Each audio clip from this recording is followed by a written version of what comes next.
أعوذ بالله السميع العليم من الشيطان الرجيم. بسم الله الرحمن الرحيم. الحمد لله الذي هدانا لهذا وما كنا لنهتدي لولا أن هدانا الله. الصلاة والسلام على سيدنا محمد نور الهداية وعلى آله وصحبه نجوم الرشاد. قال رب اشرح لي صدري ويسر لي أمري واحلل عقدة من لساني يفقهوا قولي. رضيت بالله ربا وبالإسلام دينا وبمحمد نبيا ورسولا وبالقرآن إماما وحكما. ربي زدني علما وارزقني فهما. أما بعد. Hadirin muhtaramin wal mukarramin, para alim, para sepuh semua yang saya hormati dan saya muliakan, wabil khusus kepada pimpinan Majelis Taklim Samsi Sumus bila Bapak Ustaz Mabrur yang saya cintai dan saya hormati serta saya muliakan, serta yang saya hormati orang tua kami, senior kami, Bapak RT Sanin, Bapak Abdul Rahman, Bapak Mito, Bapak Rustam, Bapak Toto, semua yang saya hormati dan saya muliakan. Bapak Jaja, ya saya turut berduka ya Bapak Jaja kemarin atas meninggalnya kakanda dari Bapak Jaja ya. Serta rekan-rekan semuanya seija, senasib, seperjuangan yang saya cintai dan saya muliakan, rahimakumullah, dan insyaallah akan dimuliakan oleh Allah Subhanahu wa taala semuanya. Saudaraku, mari kita sama-sama membaca hamdalah alhamdulillahirabbil alamin sebagai ungkapan rasa syukur kita kehadirat Allah Subhanahu wa taala yang telah memberikan nikmat hidup yang begitu besar dan begitu banyak kepada kita sekalian. Di antara nikmat hidup yang masih dapat kita rasakan bersama-sama sampai detik malam hari ini, alhamdulillah kita masih bisa merasakan nikmat dan bisa merasakan rahmat yang diturunkan oleh Allah Subhanahu wa taala. Saudaraku rahimakumullah, perlu kita ketahui bersama sebagian nikmat dan rahmat yang telah Allah turunkan kepada kita semua yang dapat kita rasakan sampai detik malam hari ini. Sebagai contoh akan saya sampaikan, apabila ada seseorang yang di masa remajanya jauh dari ketaatan, menginjak masa atau usia dewasa juga masih jauh dari ketaatan,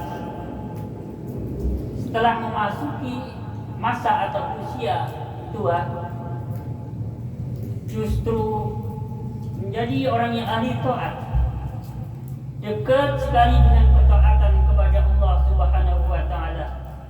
Ini namanya orang telah mendapatkan rahmat, kasih sayang dari Allah Subhanahu wa taala.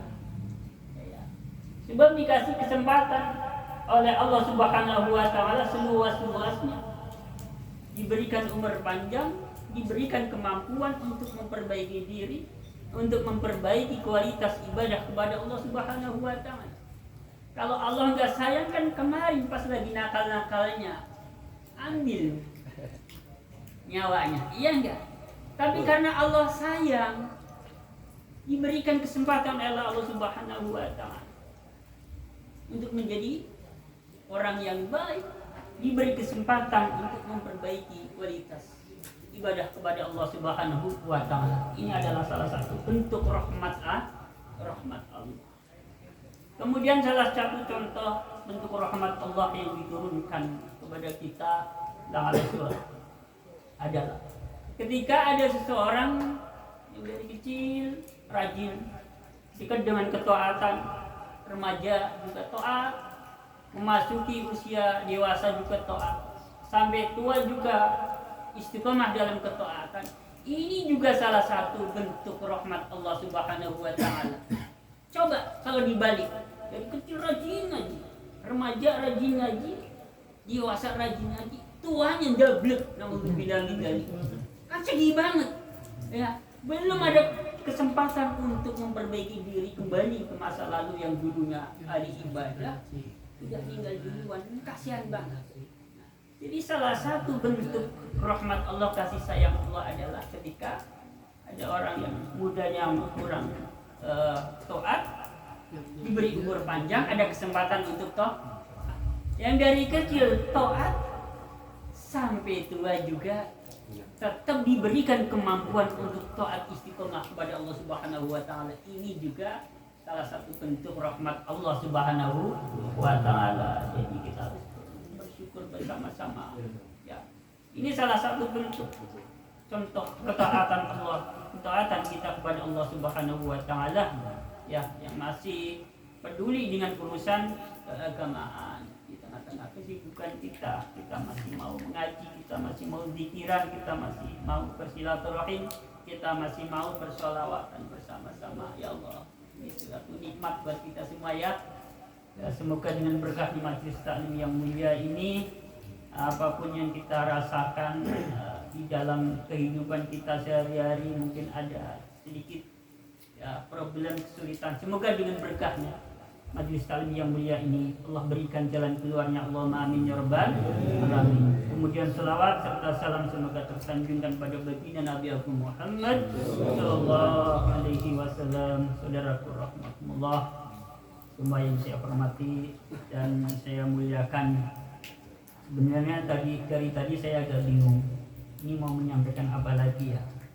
Penjelasan tentang azan juga sudah banyak ya. Di tengah-tengah agak kebingungan saya buka kitab tadi. Saya masih punya PR kemarin ya, dari Mas siapa ini yang belum kelihatan ya. Udah saya jawab sekarang. Saya bacakan di dalam kitab Fathul Mu'in.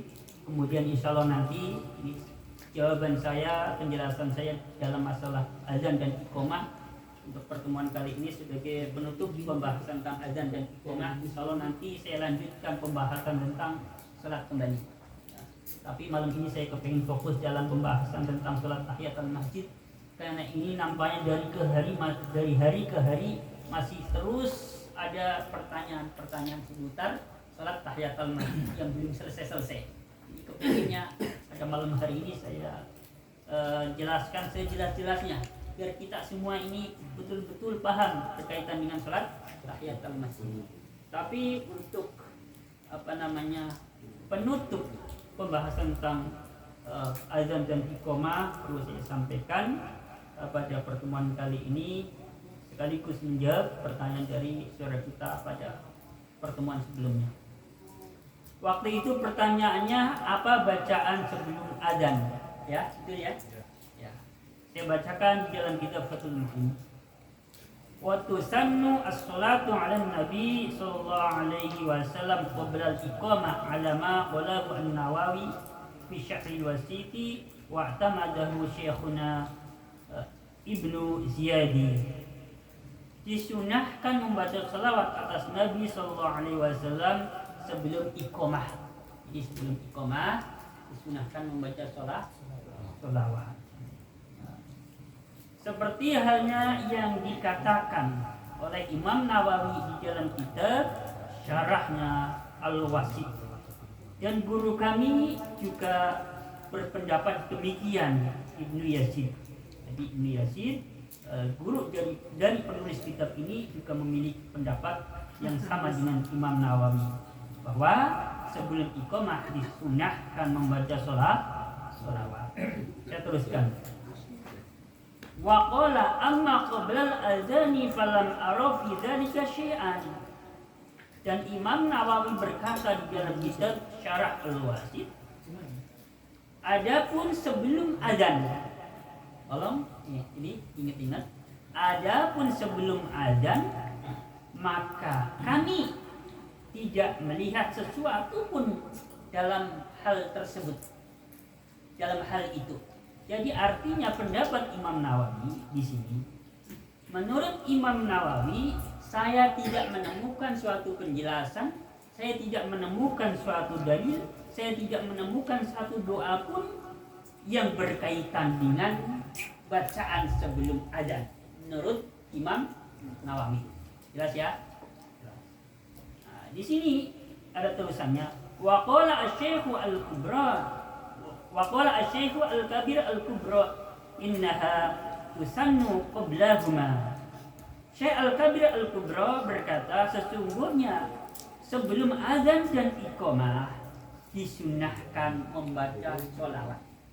Jadi sebagian ulama berpendapat Syekh Al-Kabir Al-Kubra sebelum azan dan sebelum iqamah disunahkan membaca sholawat.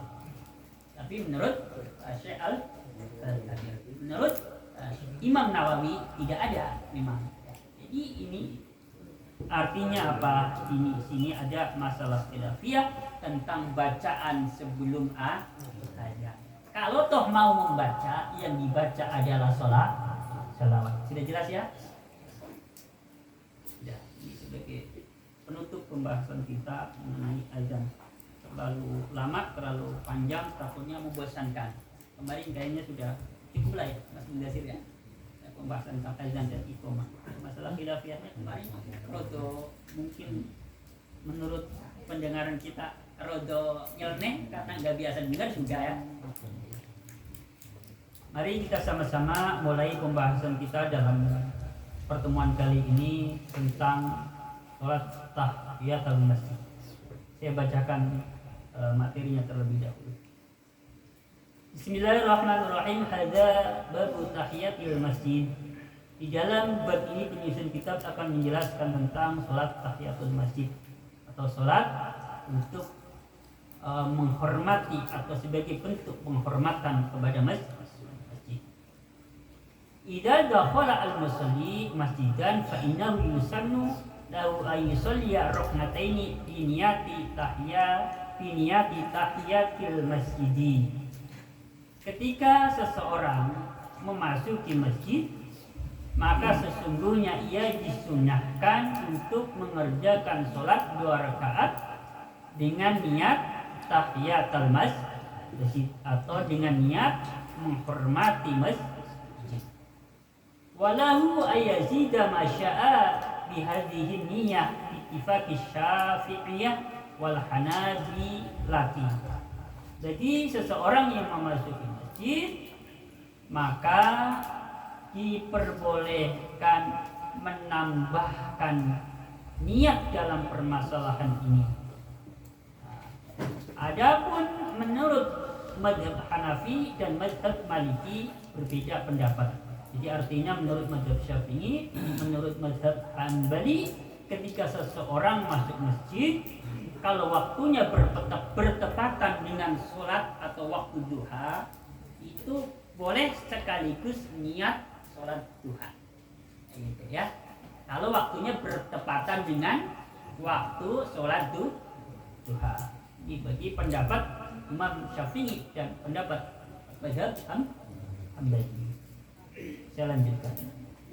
Wa ishtaratu li tahiyatil masjidi syurutun, dan disyaratkan bagi salat tahiyatul masjid beberapa persyaratan.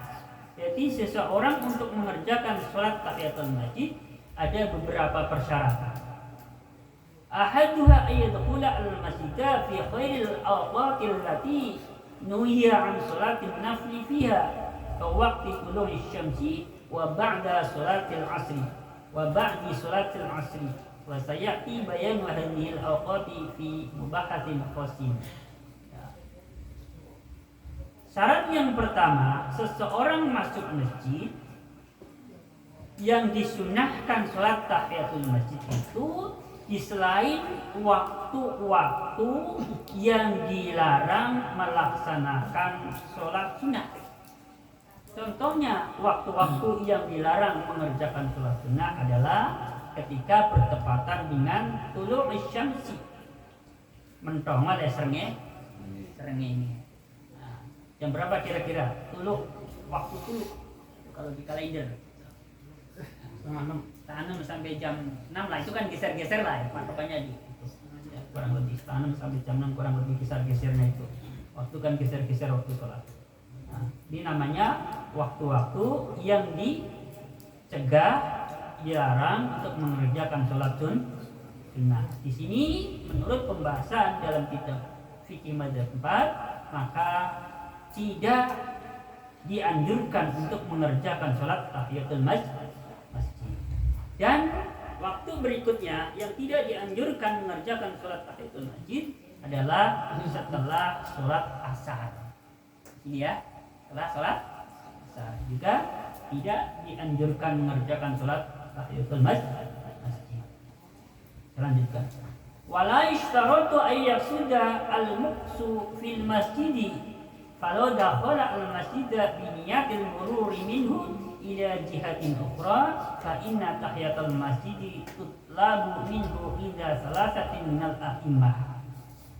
Dan tidak disyaratkan sengaja atau menyengaja niat untuk berdiam diri di dalam masjid, ya.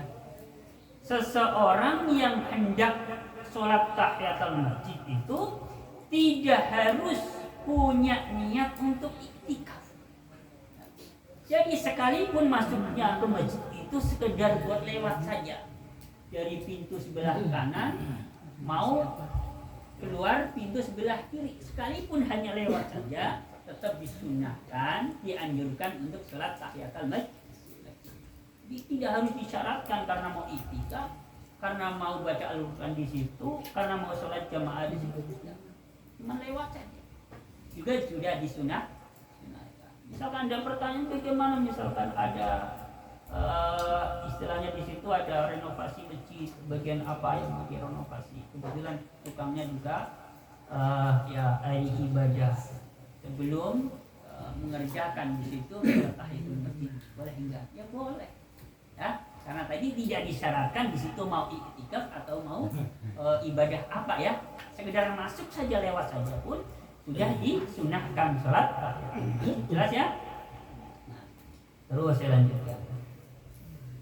Bismillahirrahmanirrahim. Tetapi di sini memang ada masalah khilafiyah. Mazhab Maliki berbeda pendapat. 3 mazhab memiliki pendapat yang sama, dianjurkan sholat tahiyatul masjid sekalipun hanya lewat saja. Tanya syarat yang kedua, seseorang disunahkan sholat tahiyatul masjid adalah ayyadkhula al-masjida wa huwa mutawaddiun. Syaratnya orang itu memiliki wudu.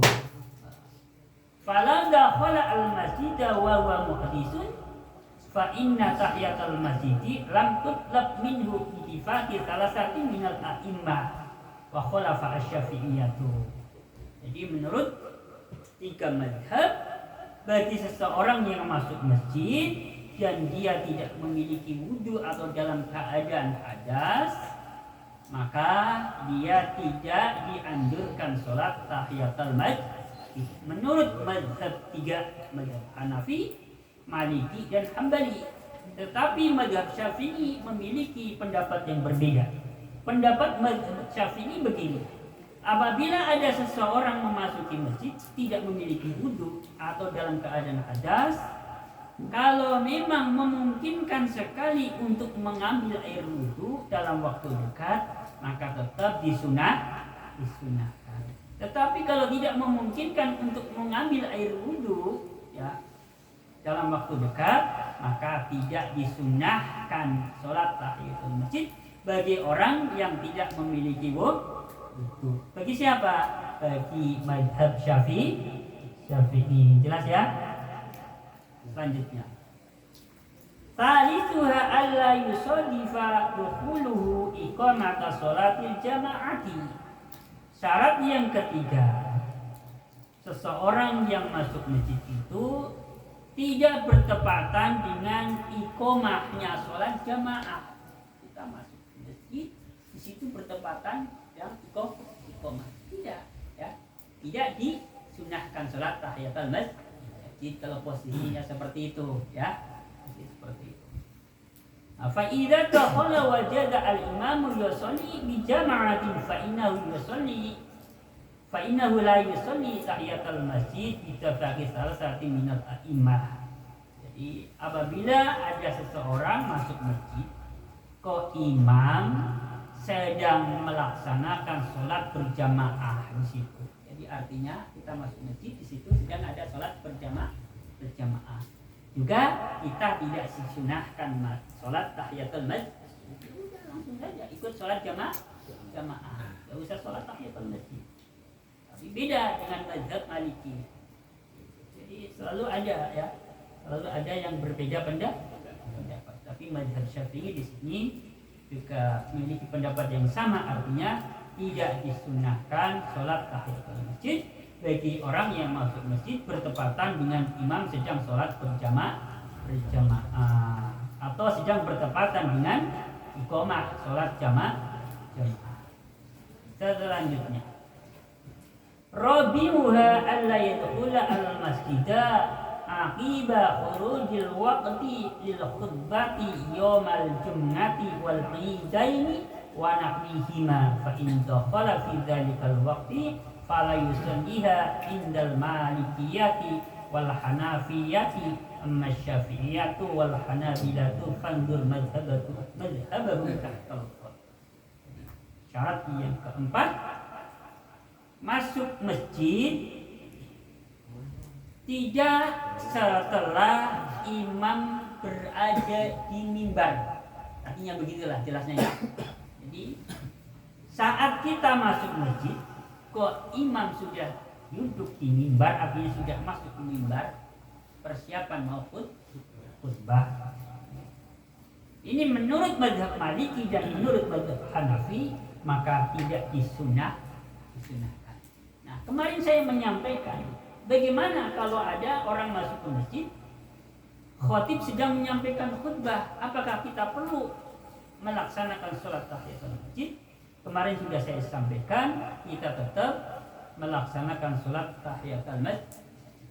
Nah, di sini yang memiliki pendapat bahwa ketika seseorang masuk dalam masjid sementara khatib sudah naik ke mimbar ataupun sedang melaksanakan khutbah, baik itu khutbah Jumat atau khutbah yang lain, yang menganjurkan tetap melaksanakan sholat tahiyatul masjid adalah mazhab Syafi'i. Mazhab Syafi'i artinya apa? Bagi kita yang bermazhab Syafi'i, kita masuk masjid saat khatib sedang berada di atas mimbar atau sedang memberikan khutbah, tetap disunahkan melaksanakan sholat tahiyatul masjid. Jelas ya Pak Jaja ya? Bagi kita yang bermadzhab Syafi'i, masalah bermadzhab lain seperti mazhab Maliki, Hanafi, yang monggo ya, tidak melaksanakan sholat tahiyatul masjid saat khatib sedang berada di mimbar. Jadi ada masalah khilafiyah. Jadi kita harus tahu biar satu sama lain tidak menyalahkan. Bismillahirrahmanirrahim. Bismillahirrahmanirrahim. Wa yustasna minal masjidi al-masjidul haram bi Makkah, dan dikecualikan dari masjid-masjid yang lain adalah Masjidil Haram di kota Mekah. Fa inna li tahiyatihi ahkaman khassatan mufassilatan fil mazahib. Sesungguhnya untuk penghormatan Masjidil Haram itu ada beberapa hukum yang tertentu dalam beberapa mazhab. Jadi penjelasannya begini, khusus bagi Masjidil Haram ya, khusus bagi Masjidil Haram penjelasannya begini: wa idza lam yatamakkan min tahiyatil masjid li hadatsin aw ghairihi fa innahu yundabu lahu ay yaqula subhanallah walhamdulillah wa la ilaha illallah wallahu akbar arba'ina marratin. Ketika seseorang masuk Masjidil Haram dan tidak memungkinkan untuk mengerjakan sholat tahiyatul masjid karena hadas ataupun karena yang lain, pokoknya rasanya tidak mungkin sekali untuk mengerjakan sholat tahiyatul masjid, mungkin karena saking penuhnya, ya nggak bisa sujud, nggak bisa rukuk, ya. Nempel-nempelan kayak gini kan tidak memungkinkan untuk sholat. Ketika seseorang masuk Masjidil Haram tidak memungkinkan untuk mengerjakan sholat tahiyatul masjid, baik sebab hadas ataupun sebab yang lain karena penuhnya jamaah misalnya, tetap disunahkan. Tetapi disunahkannya di sini cara memberikan penghormatan kepada Masjidil Haram ketika tidak memungkinkan untuk melaksanakan sholat tahiyatul masjid adalah membaca subhanallah walhamdulillah wa la ilaha illallah wallahu akbar 4 kali. Nah, dari ini sebagian ulama mengkiaskan ketika seseorang masuk masjid kok rasanya tidak memungkinkan untuk melaksanakan sholat tahiyatul masjid, maka baca ini subhanallah walhamdulillah wala ilaha illallah wallahu akbar sebagai bentuk penghormatan kepada masjid. Ya, jelas ya. Nah, sebenarnya ini pembahasan ini tadi pembahasan khusus untuk Masjidil Haram, tapi oleh sebagian ulama dikiaskan kepada masjid-masjid yang lain. Ketika merasa tidak memungkinkan untuk sholat di masjid, misalkan sekedar lewat saja, kayaknya nggak mungkin banget ya, cuma sekedar lewat ke sana buru-buru, ya udah. Pada subhanallah walhamdulillah wala ilaha illallah wallahu akbar. Tadi syaratnya ada 4, sudah saya baca semua ya. Sudah.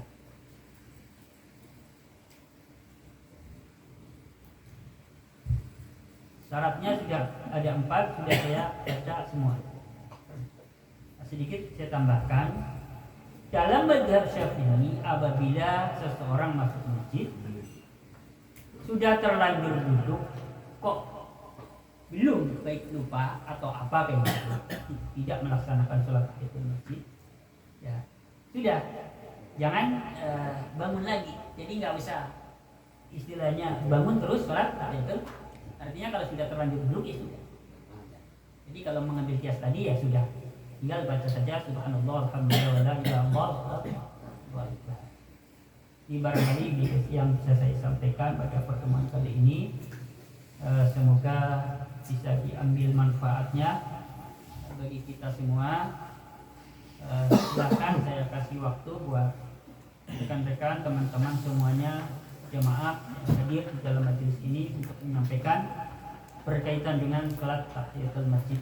Silakan, monggo. Barangkali ada yang masih jadi ganjalan, ada yang kurang jelas, monggo. Saya kasih waktu. Ada enggak?